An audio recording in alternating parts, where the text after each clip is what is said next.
Meu nome é Eliana e, sendo bem direta, minha vida amorosa sempre foi um completo desastre, desde o comecinho.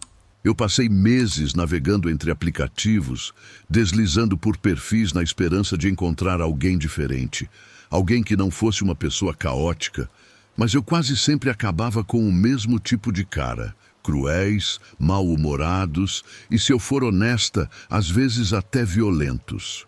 A maioria estava envolvida em coisas estranhas, como tráfico de drogas, ou eram lutadores de MMA com egos tão grandes quanto seus bíceps.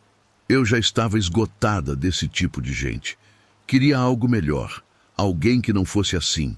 Então, quando dei match com um cara que vou chamar de Lucas, eu senti de verdade um pouco de esperança. O perfil dele parecia normal. Ele tinha um emprego estável, gostava de fazer caminhadas e não parecia estar tentando provar nada. Começamos a conversar e ele era gentil, até mesmo engraçado. Eu disse a mim mesma, isso pode ser um novo começo.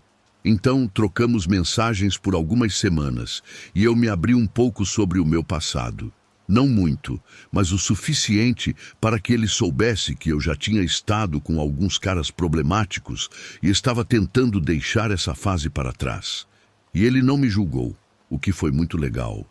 Ele ouviu, fez perguntas e parecia entender tudo e estar interessado.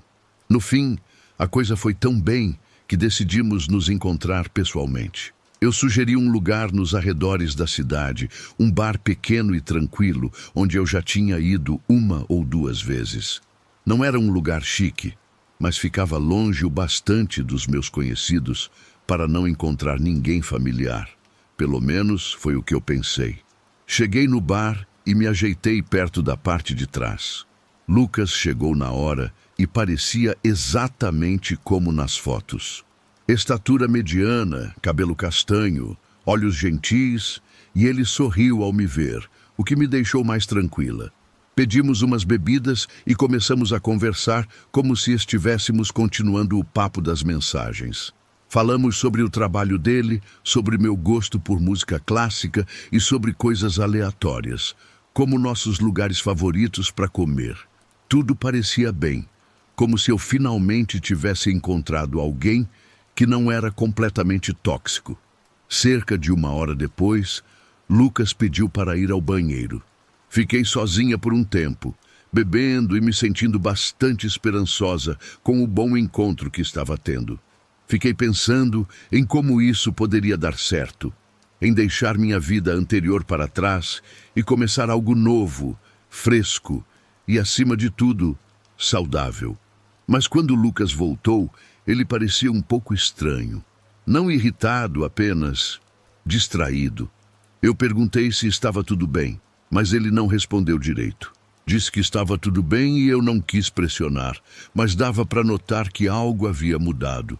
Ele não estava mais tão relaxado. Fiquei me perguntando se eu tinha dito algo que o deixou desconfortável, mas não consegui lembrar de nada específico. Terminamos nossas bebidas mais em silêncio do que conversando e, no final, decidimos ir embora. Estava ficando tarde e o bar começava a esvaziar.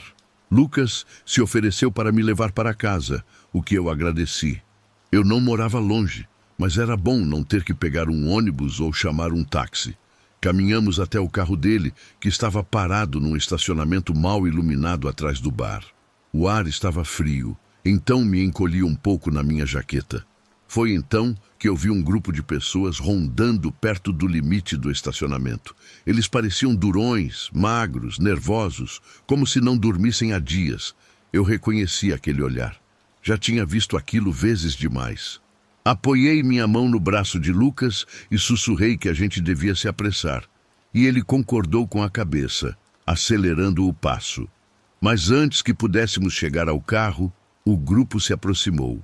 Eram 4, talvez 5. Eu reconheci um deles, um cara chamado Carlos, que costumava ser amigo de um dos meus ex, um traficante que tinha sido um verdadeiro problema desde o início. Eu não via Carlos há anos, mas sabia que ele era perigoso. Não disse nada a Lucas para não o alarmar, eu só queria sair dali. No entanto, eles chegaram antes que pudéssemos alcançar o carro. Um deles, um cara alto de cabeça raspada, começou a gritar, perguntando quem era Lucas e por que ele estava comigo. Lucas tentou manter a calma, dizendo que estávamos apenas saindo, mas eles não aceitaram. Eles nos cercaram rapidamente e, para meu horror, vi um deles tirar um pé de cabra. Lucas segurou minha mão e me empurrou em direção ao carro. Mas eles não nos deixariam escapar tão facilmente. O que estava com o pé de cabra bateu no carro, quebrando um espelho lateral, e outro chutou a porta com força, deixando um grande amassado. Eu estava tão em choque que mal consegui gritar. O pânico me deixou paralisada. Lucas gritou para eles se afastarem, mas isso só os fez rir. Finalmente, Lucas destravou o carro e nós pulamos para dentro. Minhas mãos tremiam enquanto eu tentava colocar o cinto de segurança, e o grupo continuava batendo no carro e gritando. Mas Lucas não esperou. Ele ligou o motor e saiu do estacionamento em alta velocidade. Ouvi o barulho dos pneus cantando e olhei para trás. Então eu os vi lá, ainda gritando alguma coisa, mas felizmente eles não nos seguiram. Meu coração batia a 1000 por hora e eu mal conseguia respirar. As palavras ficavam se repetindo na minha cabeça como uma cobrança constante. A culpa era minha. Lucas não disse muita coisa, apenas manteve os olhos na estrada. O caminho até a minha casa foi em silêncio, e eu me sentia péssima.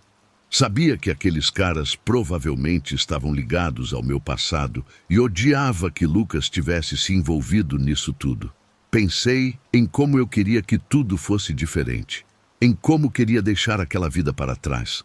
Mas parecia que ela me perseguia do mesmo jeito. Quando chegamos ao meu apartamento, me virei para Lucas e pedi desculpas de novo. Eu disse que não sabia que aqueles caras estariam lá e que não queria que nada daquilo acontecesse. Ele foi gentil sobre isso. Disse que não era minha culpa, mas dava para ver que ele estava abalado. O carro dele estava danificado e ele tinha passado por uma experiência assustadora por causa do meu passado. Pensei que aquela seria a última vez que eu o veria. Mas, para minha surpresa, antes de eu sair do carro, Lucas me disse que gostaria de me ver de novo. Eu queria acreditar nele, queria acreditar que poderíamos tentar outra vez, que tinha sido apenas uma noite ruim. Então, sorri e disse que também gostaria. Entrei em casa, ainda nervosa, mas agarrada a um pouco de esperança. Talvez ele estivesse falando sério. Talvez pudéssemos superar aquilo e construir algo legal entre nós.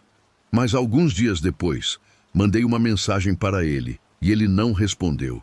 Esperei mais uns 2 dias e tentei de novo. Nada. Quando verifiquei no aplicativo, ele tinha desfeito o match. Percebi que ele provavelmente tinha apagado meu número, e isso foi doloroso, mas eu não podia culpá-lo.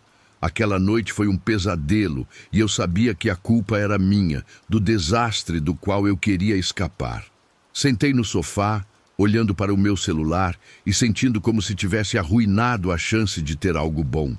Eu queria tanto mudar e encontrar alguém que não fizesse parte daquele mundo, mas sentia que meu passado nunca me deixaria em paz. Pensei em entrar em contato com ele de novo, talvez dar mais explicações, mas não o fiz. No entanto, um tempo depois, eu estava conversando com um velho amigo e contei a ele sobre o que tinha acontecido naquela noite. Ele lamentou, mas quando mostrei a foto, o rosto dele mudou e ele me soltou uma bomba que eu jamais poderia ter imaginado. Acontece que Lucas era casado. Ele me contou que o homem com quem eu saí era ninguém menos que o marido da vizinha dele e que eles tinham 2 filhos. Aparentemente, Lucas tinha um longo histórico de aventuras e era um mulherengo conhecido. Eu fiquei em choque. Até aquele momento, eu estava me sentindo culpada pelo desastre em que aquele encontro terminou. Mas agora que eu sabia disso, sentia que talvez tenha sido a melhor coisa que poderia ter acontecido. Lucas era o tipo de homem por quem eu certamente me apaixonaria e que com certeza teria partido meu coração. Pensei que talvez essa tenha sido a razão pela qual ele voltou estranho do banheiro. Imagino que a esposa dele tenha mandado uma mensagem bem naquela hora.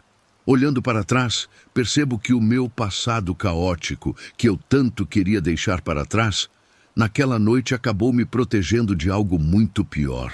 Às vezes, o que parece ser nossa maior maldição pode se tornar nossa salvação. Aqueles homens violentos, que representavam tudo que eu queria esquecer, me salvaram de um coração partido por alguém que não valia absolutamente nada.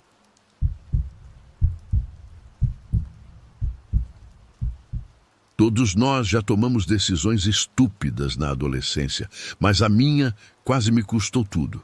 Uma festa, um estranho e uma série de bandeiras vermelhas que eu escolhi não ver.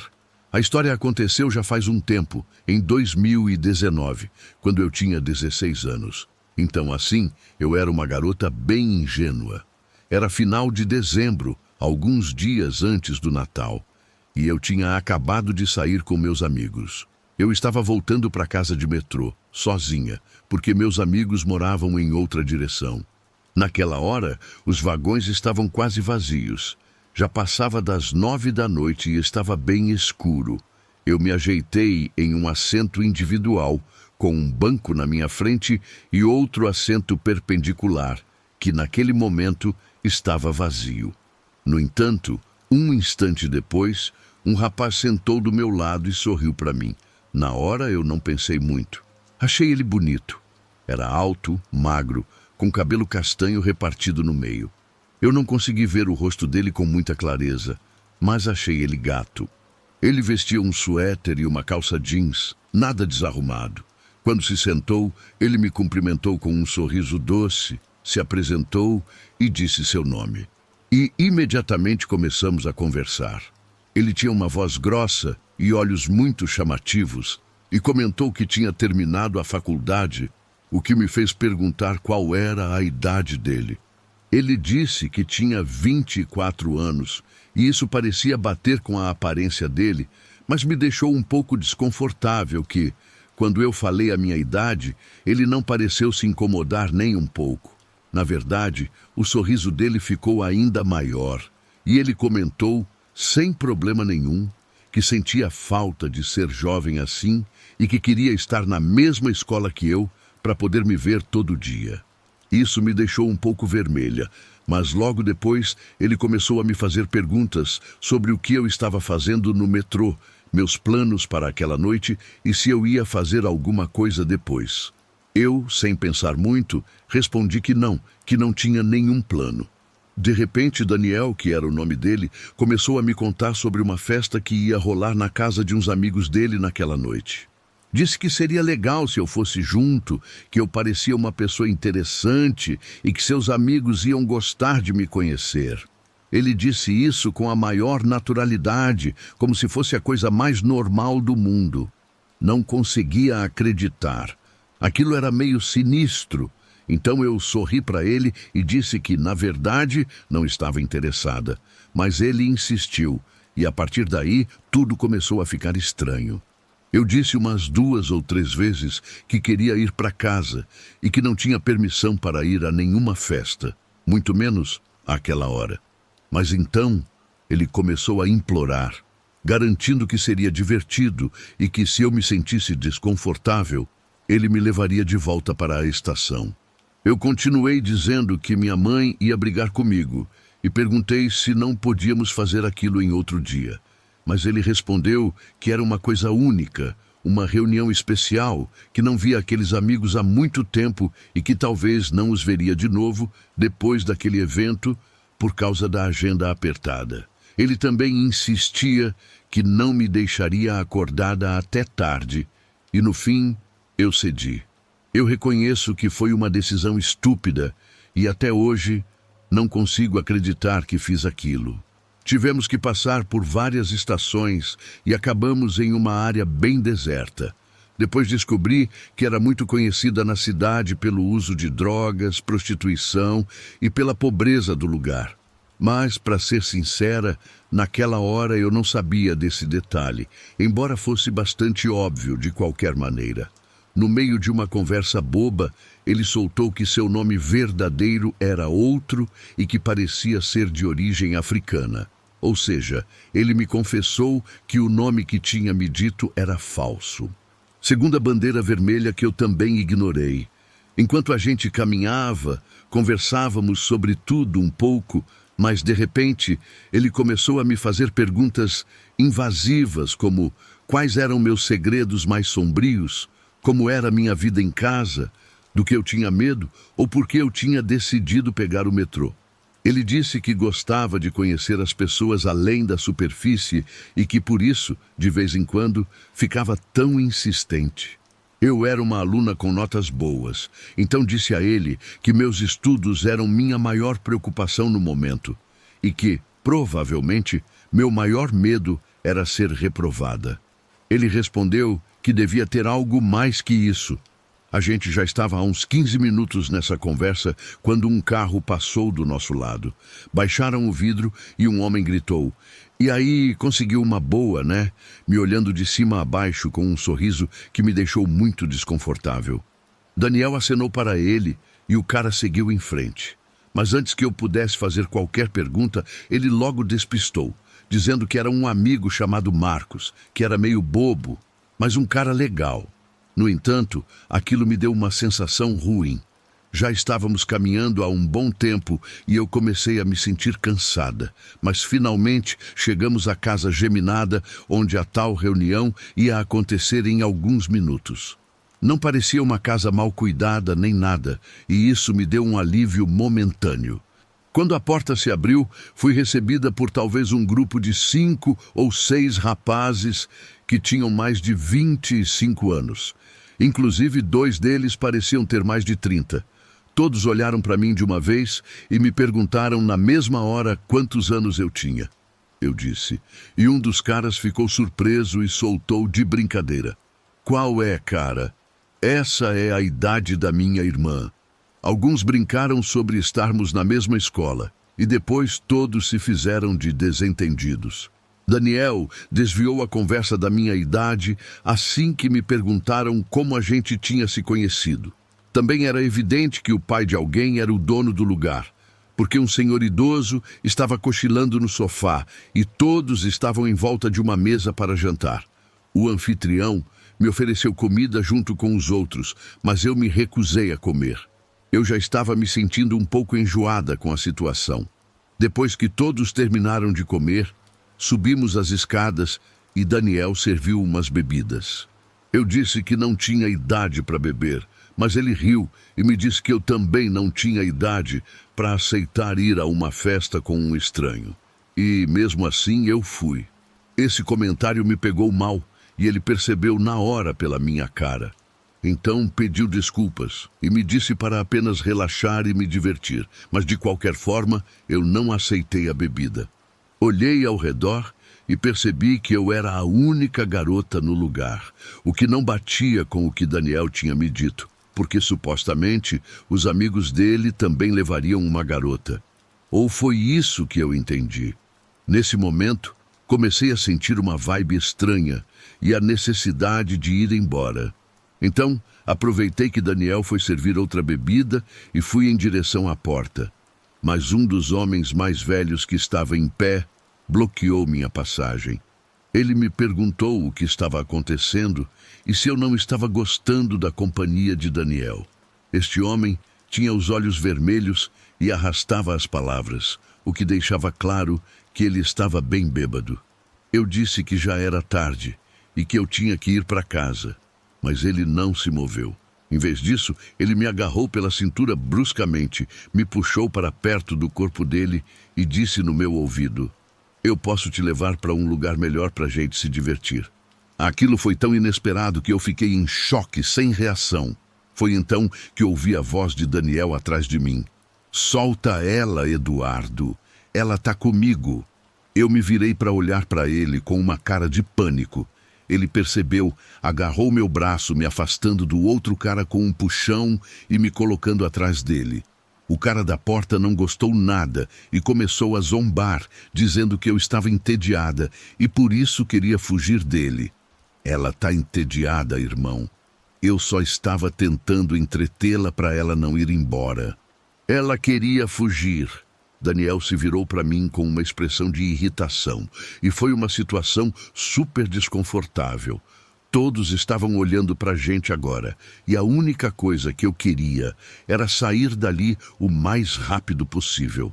Daniel olhou de volta para o cara e disse com seriedade para ele sair da frente da porta, mas o outro o desafiou, dizendo para ele mesmo tirá-lo dali. O clima esquentou na mesma hora. Daniel deu um empurrão nele para tirá-lo do caminho, mas o cara se recuperou, o empurrou de volta e deu um soco no rosto dele. Eu soltei um grito abafado com o susto, mas antes que eu percebesse, eles estavam no meio de uma briga. De repente, alguns dos amigos deles intervieram, tentando separá-los, mas tudo virou um caos. Comecei a chorar, assustada, vendo toda aquela confusão e violência, e me sentindo culpada por ter causado aquilo. Mas, acima de tudo, me sentindo muito idiota por ter aceitado ir àquele lugar com um completo estranho. No final, os outros caras conseguiram separá-los e acalmar um pouco a situação. Mas eu estava desesperada para ir embora. Então, disse a Daniel que sentia muito, mas precisava ir. Ele me olhou com raiva, mas não disse nada. Só fez um sinal de "some daqui" com a mão, e um dos amigos dele abriu a porta para mim. Eu não perdi tempo. Saí daquela casa voando, como se minha vida dependesse disso. Mas então me vi em outra situação assustadora. Eu tinha que andar de volta para a estação, que ficava a uns 15 ou 20 minutos de distância, completamente sozinha em um bairro perigoso. Meu coração bateu com força durante todo o trajeto e eu não parava de olhar por cima do ombro a todo momento. Cada barulho me fazia pular. As ruas estavam completamente vazias, a não ser por umas figuras esquisitas e umas mulheres da noite que ficavam por ali. Mas, finalmente, cheguei à estação e fui para casa. Quando passei pela porta, senti um alívio que não dá para descrever. Mas também me dei conta do quão estúpida eu tinha sido e do quão mal aquela noite poderia ter terminado para mim. Decidi não contar isso a ninguém, muito menos aos meus pais. Eles me matariam se soubessem o que eu fiz, e provavelmente me deixariam de castigo até os 25 anos. Hoje, anos depois, percebo como aquela experiência me marcou profundamente. Nunca mais vi Daniel, e sinceramente, não quero saber o que aconteceu com ele. O que importa é que consegui escapar daquela situação, mas aprendi uma lição valiosa sobre os perigos de confiar em estranhos e ignorar os sinais de alerta que nosso instinto nos envia.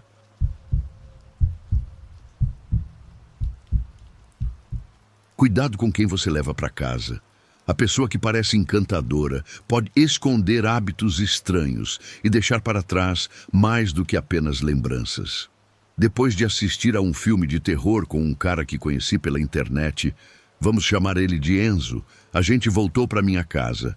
Eu comentei que a gente podia ficar um pouco junto, mas que eu precisava dormir cedo, porque tinha que trabalhar na manhã seguinte. Ele concordou, mas disse que estava com fome e queria pedir alguma coisa para comer. Para mim, tudo bem.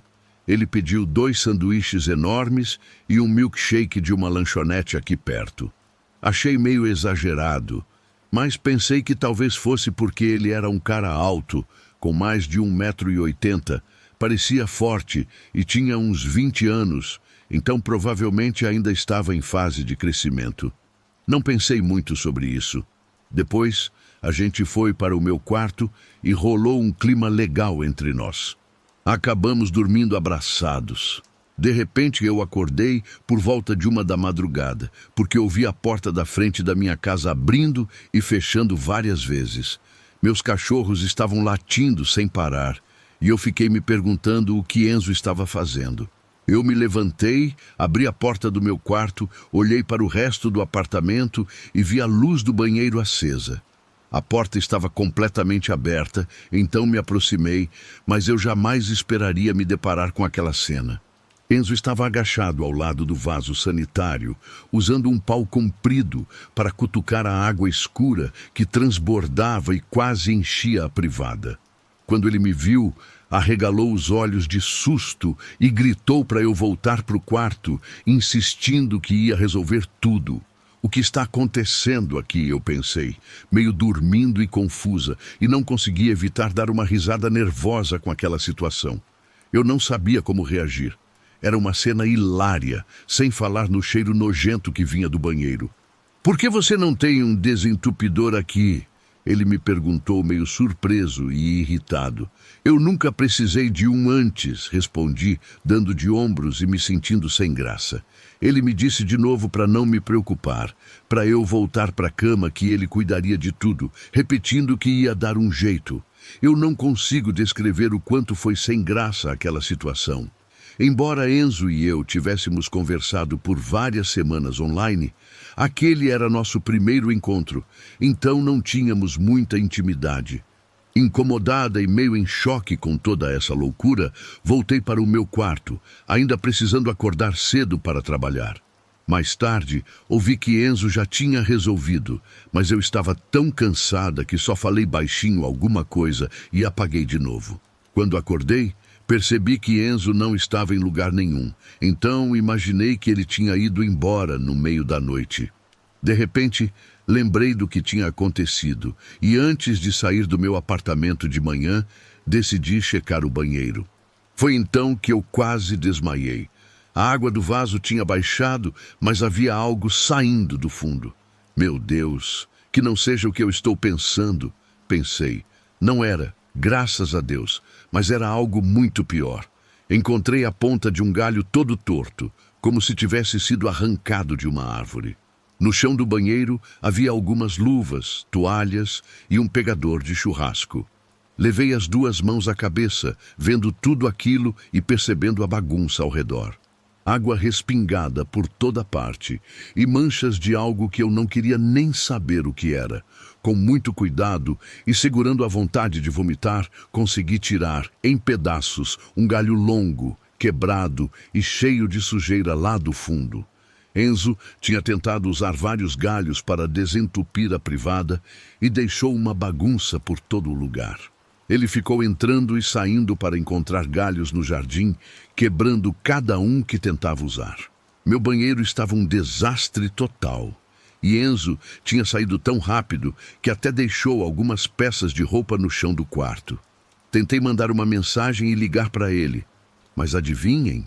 Ele tinha me bloqueado no celular e também no aplicativo. Eu não conseguia acreditar. Aquilo foi uma loucura completa. No dia seguinte, a primeira coisa que fiz depois do trabalho foi comprar um desentupidor e chamar um encanador para consertar o estrago. O que aprendi com isso não foi só a importância de ter as ferramentas certas em casa, mas também que a gente nunca conhece de verdade quem está do outro lado da tela. Enzo simplesmente sumiu da minha vida, me deixando apenas com o prejuízo e a lembrança bizarra daquela madrugada.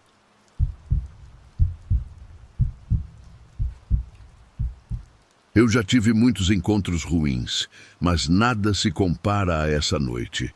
De todas as experiências desastrosas da minha vida amorosa, esta foi, sem dúvida, a pior de todas. O nome dele era Henrique, e a gente se conheceu por um aplicativo. Ele parecia bem seguro de si, talvez até um pouco arrogante, mas de um jeito que me atraiu. Ele era um cara de um bairro com fama de ser barra pesada, que vivia postando fotos do carro tunado e dos tênis chamativos nas redes sociais. Eu pensei que ele era alguém com grana, talvez de dinheiro fácil, com aquela atitude de eu vou conseguir o que quero e sonhos grandes, mas provavelmente sem muita coisa na conta bancária. Mesmo assim, ele tinha um estilo e uma curiosidade que me chamavam a atenção. Ele sugeriu que a gente desse uma volta, talvez comesse algo em um lugar tranquilo, e a ideia pareceu boa, então eu aceitei. Depois de alguns dias esperando, chegou finalmente a noite do encontro. Naquela noite, eu me arrumei de um jeito simples, calça jeans, uma blusa bonita e um par de tênis caso a gente acabasse caminhando por aí. Henrique apareceu na frente do meu prédio em um carro que brilhava e roncava como uma fera. O carro tinha vidros escuros, suspensão rebaixada e um som tão potente que fazia as janelas tremerem antes mesmo de eu sair. Ele se inclinou pela janela do motorista com um sorriso e eu entrei. Dentro do carro cheirava a aromatizante e a couro recém-hidratado. Ele vestia um agasalho de marca e usava uma corrente de ouro que parecia mais pesada do que o necessário. Pensei que talvez ele estivesse exagerando um pouco, mas não me importei. Ele parecia animado para mostrar o quão legal era, e nós saímos pela cidade. A música estava no último volume, e eu estava me divertindo. Henrique falava sem parar, contando histórias sobre o carro dele, como tinha economizado para as modificações e como já tinha participado de rachas. Eu não tinha certeza se ele estava falando a verdade, mas concordava com a cabeça, como quem não quer nada. As ruas estavam movimentadas, as luzes piscavam e eu comecei a relaxar, pensando que a noite talvez pudesse ser divertida. Então, ele me perguntou se eu queria ver do que o carro era capaz e eu apenas dei de ombros, achando que ele só ia acelerar um pouquinho. Mas esse foi um erro gigantesco. Minutos depois, pegamos uma estrada mais vazia e toda a energia de Henrique mudou. De repente, ele olhou para mim. Seu sorriso se alargou e ele começou a dirigir mais rápido, muito mais rápido. Do nada, o contagiros começou a subir sem controle e meu estômago se revirou enquanto o carro roncava alto. Eu me agarrei no banco com toda a força, tentando manter a calma. Mas o nervosismo já tinha tomado conta de mim. Eu não disse nada. Não queria parecer exagerada, mas meu coração parecia que ia abrir um buraco nas minhas costelas. Eu estava colada no banco, enquanto ele zigue-zagueava pelo trânsito. Fazia curvas fechadas e cometia todas as imprudências possíveis. Eu sentia o carro vibrar sob mim e continuava pensando que ele ia diminuir a velocidade em algum momento. Mas ele não diminuiu. E então eu ouvi sirenes atrás de nós. No começo, pensei que fosse só uma ambulância, talvez, mas o rosto de Henrique ficou tenso. Ele deu uma olhada no espelho retrovisor e xingou baixinho. Foi então que eu virei a cabeça e vi as luzes piscando atrás de nós, e meu estômago deu um nó. Polícia. 2 carros, talvez 3, logo atrás do carro de Henrique. A princípio, pensei que fosse uma simples infração de trânsito, mas eram muitas viaturas para algo assim. Fiquei nervosa na hora e perguntei o que estava acontecendo, mas Henrique não respondeu. Em vez disso, sem dizer uma palavra, ele simplesmente pisou fundo no acelerador. E o carro disparou a uma velocidade absurda, me fazendo bater a cabeça contra o encosto do banco. Enquanto o carro avançava a uma velocidade insana, eu estava grudada no assento como se estivesse em um filme de Velozes e Furiosos. Agora estávamos voando, ultrapassando limites de velocidade impossíveis e desviando de carros como se estivéssemos em um videogame. Minhas mãos estavam suadas e meu peito apertado. Eu queria gritar para ele parar, mas minha voz ficou presa na garganta pelo pânico, como se eu tivesse entrado em um pesadelo. As sirenes soavam cada vez mais altas, cada vez mais perto, e eu podia ver os carros da polícia no espelho lateral, com suas luzes ofuscantes atingindo meus olhos. Henrique estava concentrado, com as mãos firmes no volante, mas dava para ver o pânico em seu rosto. A cidade parecia desaparecer diante dos nossos olhos e a todo momento ele sussurrava um merda, merda, que me deixava apavorada. Eu estava completamente aterrorizada e sem saber o que fazer. Era óbvio que eu não podia pular daquele carro e era certo que Henrique não pararia para me deixar sair. As luzes da rua, os prédios, tudo se transformava em borrões ao meu lado. Eu já não sabia onde estávamos exatamente e estava com pânico de que alguém atravessasse na frente e ele atropelasse. Também me apavorava a ideia de capotarmos ou batermos em outro carro. Tinha certeza de que, se isso acontecesse, não sobraria nem poeira da gente. Passamos por uma longa reta na estrada e pensei que talvez pudéssemos despistá-los. Mas a polícia continuava se aproximando. De repente, ouvi uma batida forte e o carro desviou bruscamente. Não tive tempo de pensar. Minha cabeça bateu na janela e eu gritei de dor, quase sem ar. Henrique soltou um grito, mas o ronco do motor e o barulho do metal me impediram de entender o que ele disse. Foi então que olhei para trás e vi que um dos carros da polícia tinha batido na gente. A parte de trás do carro ficou amassada e o vidro traseiro se estilhaçou. Só depois eu descobri que foi uma daquelas manobras táticas que a gente vê na televisão, quando eles batem no carro para fazê-lo perder o controle. E se quer saber, funcionou com perfeição. O carro começou a derrapar, os pneus cantaram e nós rodamos pela estrada até parar. Foi um momento de terror absoluto. Por um instante pensei que meus medos se tornariam realidade, que íamos capotar e nos despedaçar junto com o carro. Mas, felizmente, não foi o caso. Quando finalmente paramos, eu estava tremendo e meus ouvidos zumbiam por causa do impacto. Mas antes que eu pudesse processar o que estava acontecendo, veio outra batida e o vidro explodiu em 1000 pedaços. A janela do lado do motorista desapareceu de repente, estilhaçada por algo pesado. Talvez uma arma ou um objeto contundente. Eu não sei. Só me lembro de gritar, cobrindo o rosto enquanto os cacos de vidro caíam dentro do carro. Henrique xingava com a testa cortada e o rosto desfigurado pelo pânico. Minha janela foi a próxima a quebrar e senti o ar frio entrar. Olhei para cima e vi a polícia nos cercando por todos os lados. As viaturas estavam posicionadas para bloquear nossa passagem e as luzes eram tão fortes que machucavam os olhos. Eu vi armas de verdade apontadas diretamente para mim através das janelas quebradas. E meu coração batia tão forte que pensei que ia explodir. Fiquei paralisada com as mãos para o alto, tentando mostrar que não era uma ameaça. Henrique gritava alguma coisa, mas o barulho me impediu de entender, já que os policiais também gritavam, ordenando que saíssemos com as mãos na cabeça. Eu estava apavorada, mas consegui abrir a porta e sair cambaleando. A estrada estava fria sob meus pés e percebi que tinha perdido um sapato no meio do caos. Minhas mãos tremiam enquanto eu as mantinha sobre a cabeça, olhando para baixo, com medo demais para encarar os policiais. Eles me agarraram, não com violência, mas com firmeza, e me afastaram do carro.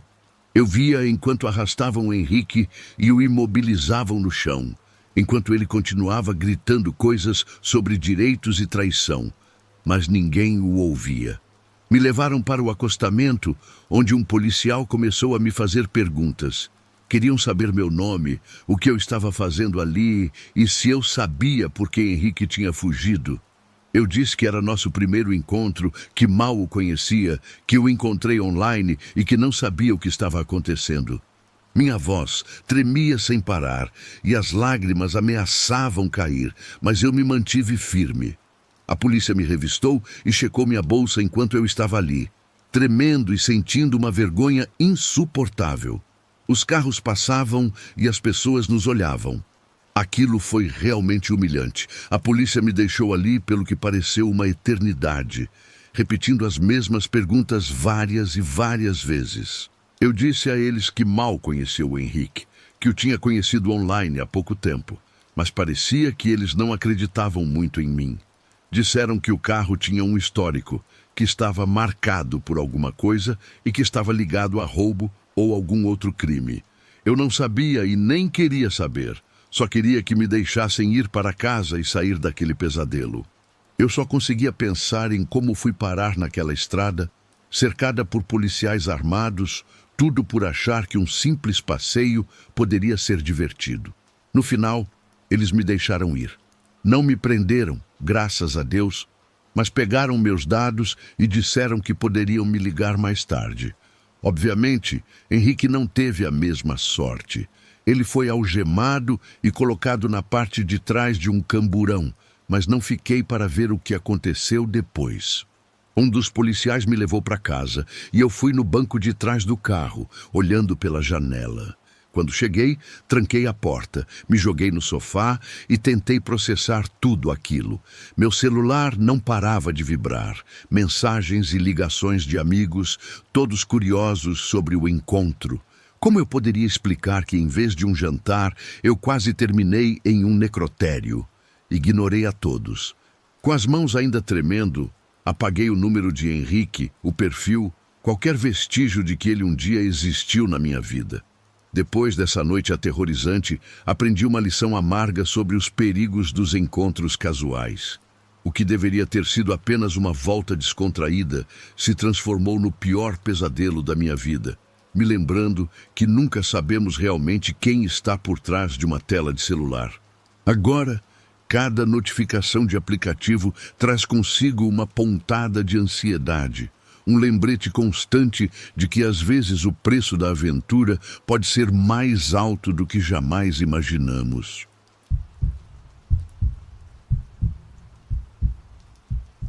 Durante meus anos de faculdade, eu acreditava que nada no mundo poderia ser mais aterrorizante do que uma prova de cálculo.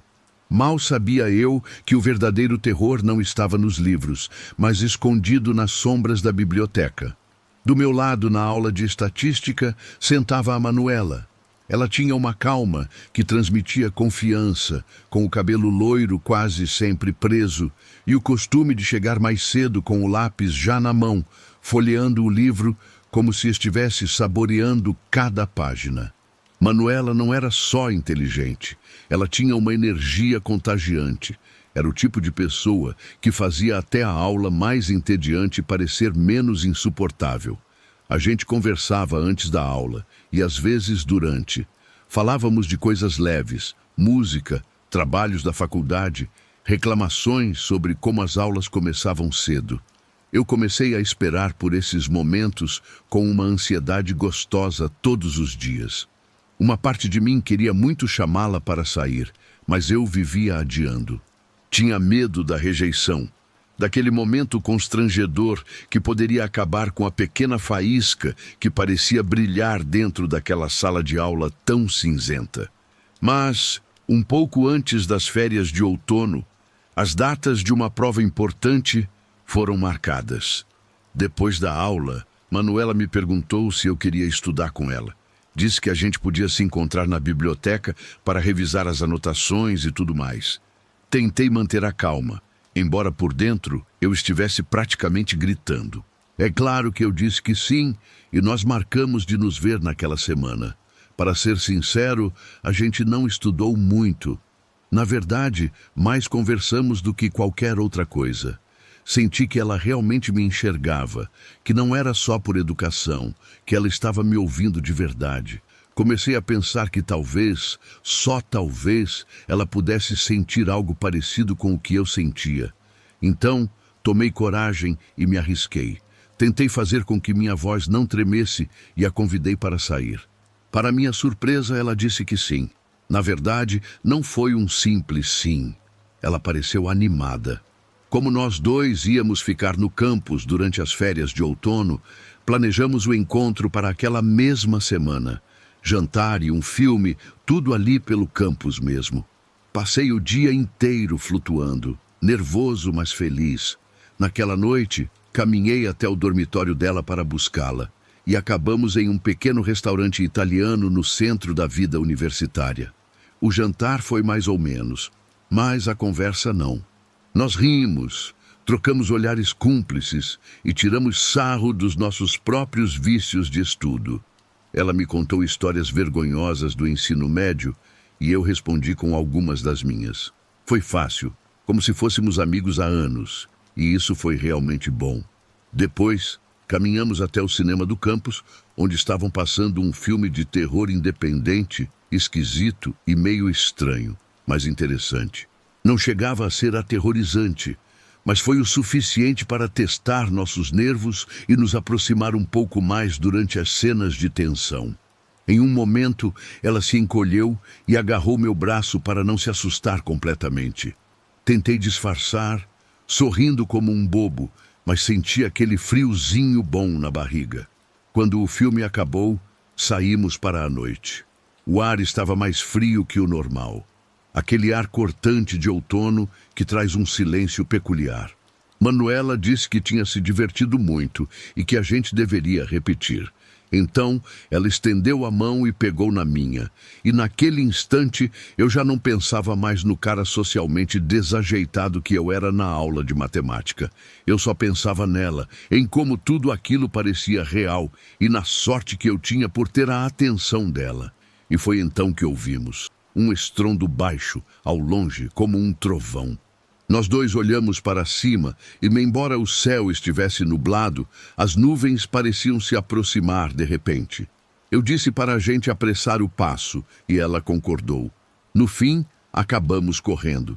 Estávamos indo em direção ao dormitório dela quando o céu desabou de uma vez e a chuva caiu com tudo, fria e pesada. Era impossível chegarmos lá sem pegar uma pneumonia. Foi quando olhei ao redor e vi uma das bibliotecas antigas, bem do outro lado do pátio, com uma pequena marquise sobre a entrada. Então fiz um sinal para Manuela e corremos para lá. O vento aumentava e a chuva batia de lado, mas conseguimos nos abrigar sob a marquise, rindo alto, encharcados e sacudindo a água das nossas jaquetas. Levantei a mão para pegar na maçaneta, esperando que a porta estivesse trancada. Eu sabia que o lugar tinha fechado horas antes, mas, para minha surpresa, ela se abriu. Eu olhei para Manuela e ela só deu de ombros. Então, nós entramos. Fui atrás dela, deixando a porta se fechar atrás de nós. Dentro da biblioteca estava uma escuridão absoluta, mas nossos olhos foram se acostumando. As luzes de emergência lançavam um brilho amarelado que banhava o chão. Pensei que talvez alguém tivesse esquecido de trancar, mas a verdade é que eu não me importava muito com isso naquele momento. Estávamos protegidos da tempestade, e era isso que importava. Manuela começou a andar pelo corredor, curiosa, e disse que nunca tinha visto o prédio aquelas horas, que parecia assustador, mas, ao mesmo tempo, fascinante. Eu estava prestes a sugerir que esperássemos perto da porta, mas uma ideia mais ousada cruzou minha mente. Por que não? Eu nunca tinha tido uma garota tão legal e interessada em mim. Se andar por uma biblioteca escura significava passar mais tempo com ela, então que assim fosse. Que tal explorarmos este lugar? Eu disse com um tom de travessura, e ela sorriu. Exploramos salas diferentes, cantos de estudo, antigos salões de leitura e vitrines empoeiradas com prêmios acadêmicos. Do lado de fora, os trovões continuavam, e a tempestade era como uma trilha sonora que não podíamos evitar. Os estrondos soavam abafados e, de vez em quando, um relâmpago iluminava as janelas, nos lembrando do quão escuro o prédio estava. Finalmente, chegamos a uma das salas principais, um espaço grande e aberto com estantes altas, um tapete felpudo e uma sacada no andar de cima. Parecia que estávamos entrando em uma parte esquecida do campus, pesada de silêncio. Andávamos entre risadas nervosas, brincando sobre a sensação de estar em um filme de terror, quando de repente ouvimos algo. Um arrastar suave, quase imperceptível, vindo da área da sacada. Manuela ficou tensa na mesma hora, apertou minha mão e nos escondemos atrás de uma estante. Meu primeiro pensamento foi a segurança. Talvez alguém estivesse fazendo a ronda e não queríamos ser vistos. Ficamos imóveis, respirando em silêncio, esperando por passos que nunca vieram. Espiei pelas frestas da estante e olhei para a sacada. Nada. Soltei uma risadinha nervosa. Olhei para Manuela e ela riu também. Sabe, aquela risada boba que a gente solta quando está nervoso. Mas então eu notei algo atrás dela. No começo era só uma silhueta mais escura que as sombras ao redor, mas estava lá, de pé. Tentei dizer alguma coisa, mas minha voz não saiu. Então Manuela se virou e viu. Nós dois ficamos paralisados, com os olhos arregalados e sem conseguir falar. Era uma figura, mas não era totalmente humana. Era mais uma figura com forma humana, alta, completamente preta, como se fosse feita de sombra, sem rosto, sem traços, apenas um vazio em forma de pessoa. Não podíamos acreditar no que estávamos vendo. Senti as unhas de Manuela cravarem com força no meu antebraço, quase perfurando. Eu também estava imóvel. Que diabos era aquela coisa? De repente, começamos a ouvir um som. Era como se alguém estivesse batendo uma caneta na mesa, aquele clique lento e constante. E seguindo o som, a figura avançou em nossa direção. Naquele momento, não aguentamos mais. Manuela soltou um grito de terror. E nós dois saímos correndo dali, perdidos entre as estantes. Mas aquele clique nunca parava. Às vezes parecia mais distante, outras bem atrás de nós. Mas por mais que corrêssemos, parecia estar sempre a um passo de distância. Até que finalmente chegamos à sala principal e vimos as portas de entrada. Nos lançamos em direção a elas, sem hesitar, passamos por elas e nos jogamos na tempestade que nos esperava do lado de fora. Nós não paramos, não até chegarmos ao quarto dela. Quando subimos as escadas e ela fechou a porta atrás de nós, a gente praticamente desabou na cama, encharcados e tremendo. Não dissemos nada por um bom tempo. O que poderíamos dizer? Até hoje, não temos certeza do que vimos exatamente. Já conversamos sobre aquilo desde então, tentando encontrar uma explicação racional. Talvez tenha sido só um truque das sombras, talvez tenha sido nossa imaginação, talvez qualquer outra coisa. Mas mesmo anos depois, voltamos àquela noite em nossas mentes e lembramos da mesma sensação, de que algo muito assustador estava ali, algo real e que não deveria estar. Pode parecer estranho, mas Manuela e eu estamos juntos até hoje. Aquele terror nos uniu de uma forma que talvez nada mais conseguisse. Contamos essa história como uma aventura bizarra de primeiro encontro. Mas quando passamos perto daquele campus à noite, ainda sentimos um arrepio. E sabemos que em algum lugar naquela biblioteca silenciosa, algo nos observa das sombras, esperando.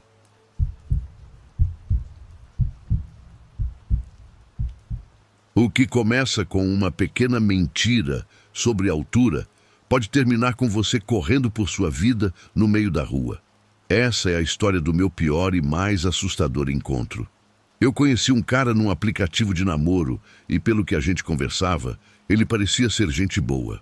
No perfil dele, tudo parecia normal. Ele dizia ter quase 1,80 m e uma aparência confiante. Mas quando a gente se encontrou pessoalmente no local combinado, ele era tão baixo quanto eu. E olha que eu tenho 1,65 m.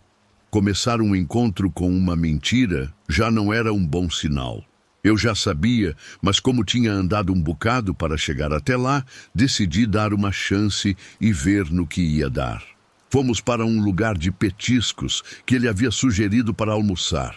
Mas quando chegamos e o garçom nos levou até uma mesa, ele se sentou primeiro, pegando o lugar mais confortável, e eu acabei numa cadeira que não gostei nem um pouco.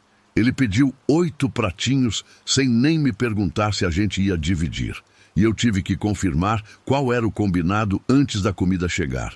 Ele ficou insistindo que os petiscos eram pequenos demais e que a gente ia ter que comer mais depois, me olhando de um jeito estranho toda vez que falava isso. Reclamou disso umas 3 vezes e depois soltou que esses pratinhos eram um esquema dos restaurantes para cobrar mais por menos comida. Eu sugeri pedir umas bebidas para aguentar a conversa e, por sorte, ele topou. Naquele ponto, a comida já me importava mais do que qualquer coisa que ele dizia, mas eu não queria criar uma cena e voltar para o trabalho com fome. Enquanto a gente esperava, ele começou a falar das ex-namoradas, todas asiáticas, porque, segundo ele, gostava delas compactas, o que me deixou totalmente confusa.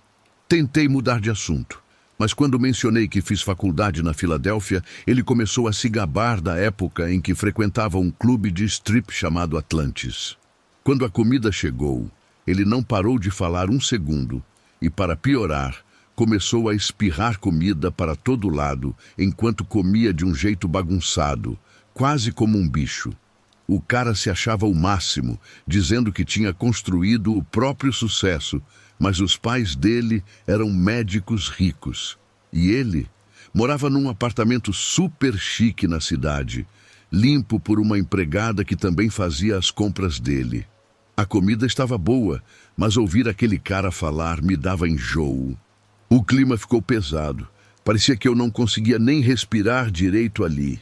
As reclamações sem fim e os olhares esquisitos dele tornavam tudo ainda mais tenso. Os petiscos do restaurante, que pareciam uma boa ideia, viraram o cenário de um dos momentos mais bizarros que já vivi. Os comentários sobre preferir mulheres compactas e a forma vazia como se gabava da própria grana mostravam uma falta de noção que me deixava de cabelo em pé. Com o passar do almoço, meu desconforto virou um medo de verdade. O jeito como ele não percebia nada e não parava de falar dele mesmo me dava uma vontade enorme de sair correndo. Então, em certo ponto, fingi receber uma ligação do meu chefe e disse que precisava voltar para o escritório. Aí, quando eu peguei o meu cartão para pagar, ele começou a falar de como sai com mulheres que se dizem feministas. Ele disse que elas nunca estão dispostas a pagar, mas que tinha gostado do fato de eu ter oferecido dividir a conta. Já ouvi piadinhas parecidas em outros encontros e sei que tocar nesse assunto logo de cara é péssimo. De repente, ele mudou o foco para a política, elogiando um líder que, na visão dele, ia salvar o país. Ele demorou uma eternidade para calcular a gorjeta e deixou menos de 10%. Vendo aquilo, decidi deixar mais de 25%. Mas aí, ele começou a me explicar por que deixar gorjeta demais é ridículo, falando também sobre táxis, porteiros e funcionários do prédio. Embora eu até pudesse concordar com algumas coisas, não era conversa para um primeiro encontro. Era como uma coleção de sinais de alerta aparecendo um atrás do outro. E o pior é que o cara não calava a boca. Depois que saímos, ele disse que trabalhava no centro e quis me acompanhar de volta até meu escritório, que era bem longe. Ele parecia não entender que eu não queria companhia. Fui direta, disse que não precisava, mas em vez de entender, ele fez algo ainda mais louco. Ele tentou me beijar. Eu me assustei, claro, e tentei me afastar, mas ele me segurou pelo braço e não me soltou até que eu o empurrei com força. Mesmo assim, ele não se tocou e tentou me beijar de novo, dessa vez de um jeito mais nojento. Tentei me defender e, como a gente tinha a mesma altura, consegui acertar um soco direto no estômago dele. Ele parecia que ia vomitar ou tentar outra coisa. Eu não sabia o que esperar. Minha única reação foi bater nele e sair correndo o mais rápido que pude. Quando olhei para trás, ele estava caído no chão. Não acho que ele fosse uma pessoa má, só totalmente sem noção. O caminho de volta para o meu escritório foi uma mistura de alívio e pânico. A rua estava cheia de gente, mas parecia que ninguém notava o caos que estava dentro de mim. As atitudes dele, os comentários horríveis e aquele final bizarro deixaram um desconforto que demorou a passar. Aquilo que deveria ter sido apenas um encontro casual se transformou numa experiência aterrorizante que me mostrou como é fácil nos enganarmos sobre quem realmente conhecemos através de uma tela.